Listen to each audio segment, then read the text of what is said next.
అందరికీ జై భీమ్. నేను రవికుమార్ శీఘ్రమెల్లి.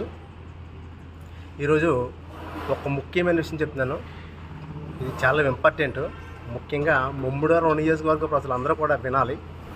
డాక్టర్ బిఆర్ అంబేద్కర్ కోనసీమ జిల్లా ముమ్మడివరం నియోజకవర్గం బొలిస్తిప్ప అనే ఒక గ్రామం ఒకటి మనకు ఉంది, తెలుసు. పల్లంకూరు నుంచి లాస్ట్ ఎండింగ్ 9 కిలోమీటర్ల తర్వాత బొలిస్తిప్ప అనే గ్రామం ఉంది.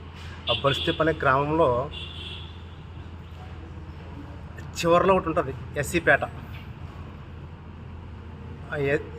ఎస్సీ పేటలో గత 3 నెలల నుంచి త్రాగడానికి నీళ్లు కూడా దొరకట్లేదని ఈరోజు గ్రామస్తులు ఒక వీడియో మాట్లాడి పెట్టారు. ఆ వీడియో నేను చూడగానే నాకు ప్రాణం అదులైపోయింది. మొన్న 2019 నుంచి ఇప్పటి వరకు